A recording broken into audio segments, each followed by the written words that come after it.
Students, ये हमारे पास एक स्टूडेंट डाउट है। ठीक है, तो इसमें पूछ क्या रहे हैं, a mixture of carbon dioxide and carbon monoxide is found to have a density of 1.5 gram पर litre at 30 degree Celsius and 730 torr. ठीक है, आपके पास एक मिक्सचर जो है वो किसका बना हुआ है, कार्बन डाइऑक्साइड और कार्बन मोनोऑक्साइड का। ठीक है, और इन दोनों के मिक्सचर की जो डेंसिटी आ रही है वो कितनी आ रही है, 1.5 ग्राम पर लीटर। ठीक है, और टेम्परेचर उस टाइम पे कितना ऑब्जर्व हो रहा है, 30 degree Celsius with pressure 730 torr. ठीक है, अब आपसे पूछ रहे हैं कि इसकी जो कॉम्पोजिशन है, मतलब कि इसमें कार्बन डाइऑक्साइड जो है वो कितने अमाउंट में प्रेजेंट है और कार्बन मोनोऑक्साइड कितने अमाउंट में प्रेजेंट है, अपने ये बताना है।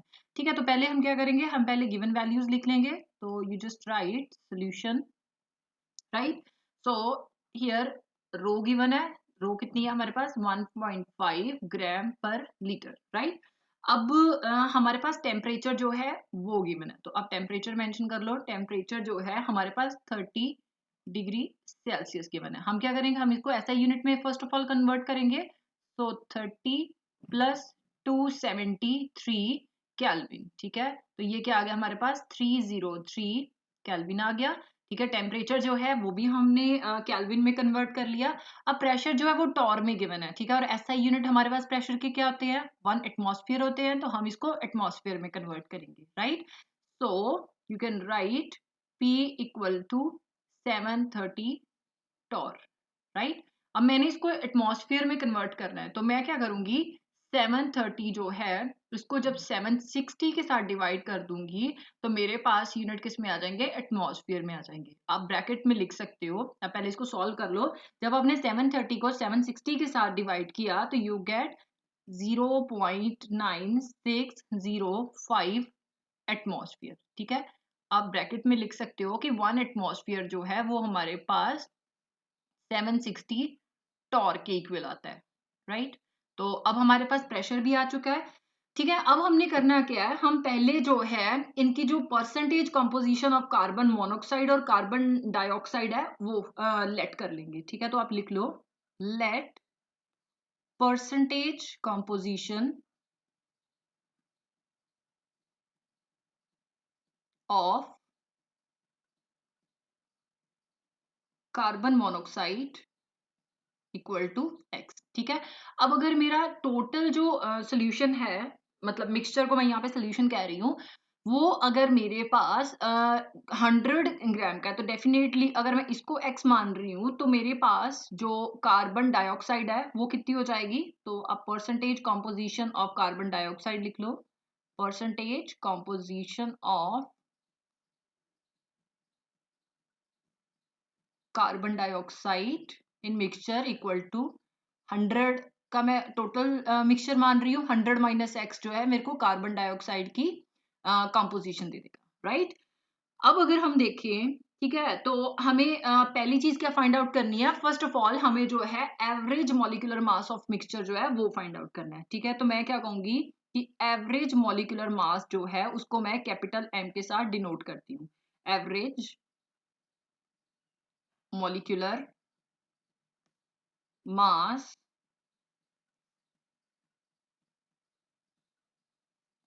Is denoted by capital M. ठीक है, अब हम कैपिटल एम कैसे फाइंड आउट करेंगे, बहुत सिंपल सा फॉर्मूला है, PV equal to n R T. इसकी हेल्प के साथ हम जो है average molecular mass of mixture find out कर लेंगे।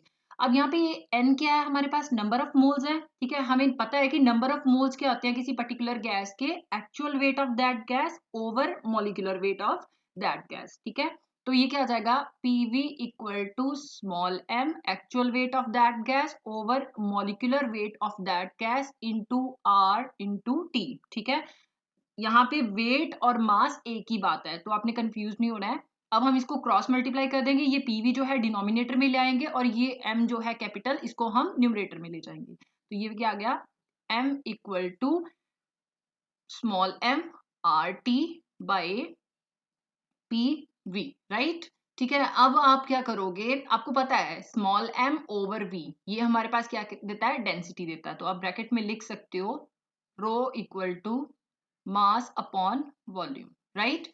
तो आप इसकी वैल्यू पुट कर दोगे तो ये क्या आ गया, capital M equal to rho R T by P, right. अब रो यहाँ पे डेंसिटी है, ठीक है। अब आपका बहुत सिंपल सा काम है, आपके पास average molecular mass of mixture का फॉर्मूला आ चुका है, आपने वैल्यूज पुट करनी है। Capital M equal to 1.5 gram पर लीटर, राइट। अब हमारे पास आर की वैल्यू जो है वो गिवन नहीं है, लेकिन सारी वैल्यूज एसआई में है, तो गैस कांस्टेंट हम एसआई यूनिट्स के हिसाब से लेंगे, ठीक है। तो आर की वैल्यू इन एसआई यूनिट्स हमारे पास 0.0821, right, litre atmosphere mole inverse kelvin inverse होती है। ओके, तो आप आर जो है वो आपने मेंशन कर दिया। अब टी की वैल्यू क्या है यहाँ पे, टी इज 303 जो है आपके पास टेम्परेचर गिवन है, राइट, डिवाइडेड बाय हमारे पास प्रेशर आ जाएगा। प्रेशर हमने कितना फाइंड आउट किया है, 0.9605 एटमॉस्फेयर। ओके, अब एटमॉस्फेयर के साथ एटमॉस्फेयर आप कैंसिल कर सकते हो, ठीक है। लीटर इनवर्स है यहाँ पे लीटर है, ये भी कैंसिल हो जाएगा। ओके, एंड केल्विन इनवर्स जो है आप केल्विन के साथ कैंसिल कर सकते हो, राइट। अब अगर मैं 1.5 को 0.0821 और इंटू 303 करूं, तो मेरे पास जो आंसर आता है that is capital M equal to 37.31 units क्या रह गए हैं, ग्राम मोल इनवर्स, ठीक है। तो आप मेंशन कर सकते हो ग्राम मोल इनवर्स, और मॉलिक्यूलर मास जो है उसके यूनिट क्या आते हैं, डेफिनेटली ग्राम मोल इनवर्स ही आते हैं, ठीक है। डिवाइडेड बाय 0.9605 आ गया, ठीक है। जब आपने इन दोनों को आपस में डिवाइड किया तो यू गेट 38.84 ग्राम पर मोल, राइट। अब आपके पास जो एवरेज मॉलिक्यूलर मास है वो आ चुका है, ठीक है। अब आप क्या करोगे, आपने फर्स्ट चैप्टर में एक फॉर्मूला किया था average atomic mass find out करने का, ठीक है। आप इसका फॉर्मूला लिख सकते हो, average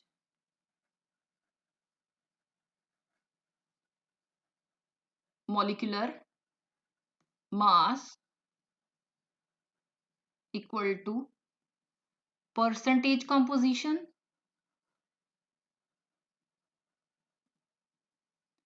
of CO into molecular weight, क्योंकि हमारे पास CO जो है मॉलिक्यूल है, ठीक है, molecular weight plus percentage composition of CO2 into molecular weight of CO2, right, divided by 100 हो जाएगा, ठीक है। ये आपने फर्स्ट चैप्टर में फॉर्मूला किया हुआ है average atomic mass find out करने का, ठीक है।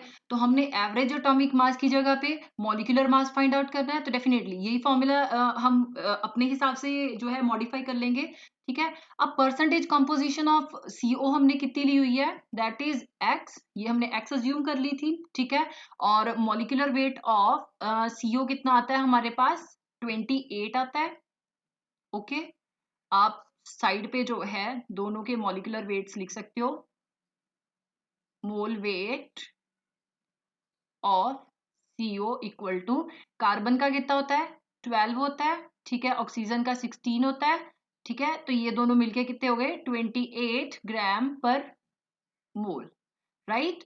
And mole weight of carbon dioxide equal to carbon का 12, ठीक है, ऑक्सीजन का 16 इंटू 2 हो जाएगा, ठीक है। तो ये टोटल कितना हो गया हमारे पास, दैट विल बी 44 ग्राम पर मोल आ गया, राइट। तो अब आप सिंपली वैल्यूज पुट करोगे, यहाँ पे x इंटू 28 हो गया, ठीक है, ये एक वैल्यू हो गई हमारे पास, प्लस 100 माइनस x, ठीक है। हमने जो परसेंटेज कंपोजिशन ऑफ CO2 मानी है वो कितनी मानी थी, 100 minus x into molecular weight of CO2, ठीक है। ये कितना हो गया, 100 ग्राम पर मोल आ गया, ठीक है।